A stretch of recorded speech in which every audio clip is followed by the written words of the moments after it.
Hello लोगोफोर, फिन गोसो गोरबोनिफ्राय अननाय आरो खुलुमनाय बावहरबाय।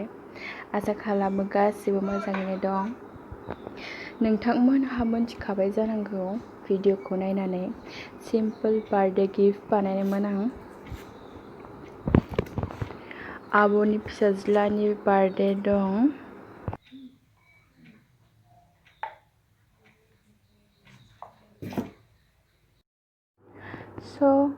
नोंथांमोनहा नायलांबाय थादो। दायो जों आब'मोननाव थांगासिनो। आंनि सिम्पोल गिफ्ट बानायनायखौ सनाया मोजां मोनगोन ना मोना आं मोनथिला।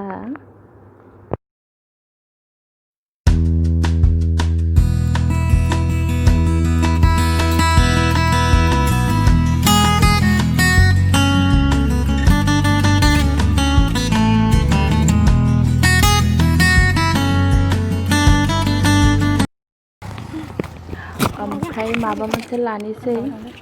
कर'नानि थाखाय दखानाबो दुमथेजोबनायसो।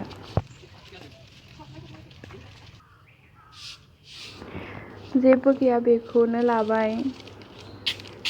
भिखारि बिमादै, अननायनि अनगा जेबो होनो हाया। गोजोन्थों।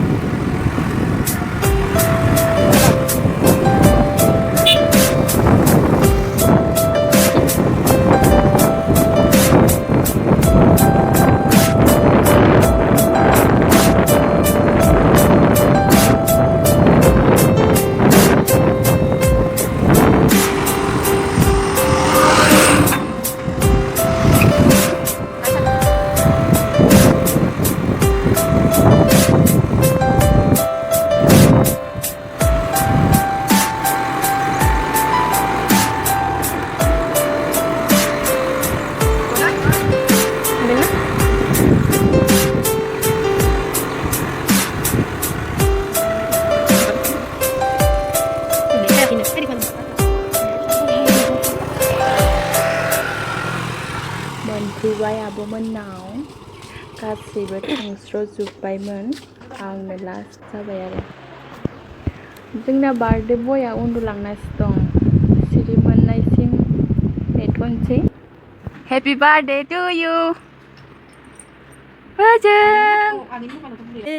नायनो ना नों नायनो ना दे इयाव गसंदो दे इयाव गसंथ' केक मोजां दोना केक दों इयाव नै केक दोनग्रायो मोजां दोना मोजां गारिथ' आरो मोजां दोना नोंखौसो मोजां दोना गारि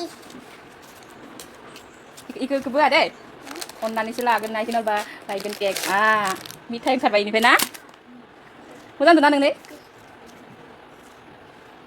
गारि मुथि थांगोन इयाव नोरै इयाव मायबासो दोनोलै ओरैनो नै ओरै बोबाय आरो लासैनो नों बोनाया इयाव नाय मानो बिमान खोनथिनो होनो जोंसो नाय हाय बिमान खोनथिनो मोजां नुदोंना नों मोजां दोना इखो मोजां दा आयु आं बेसेबा मोजां मोनबाय आंनि गिफ्टखौ गनायनायनि थाखाय। थेंक इउ सना।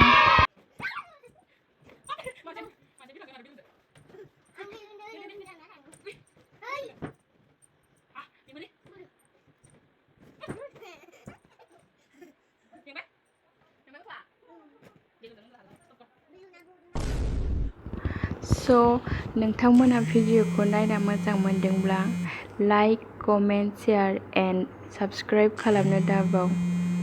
Thank you. बाय।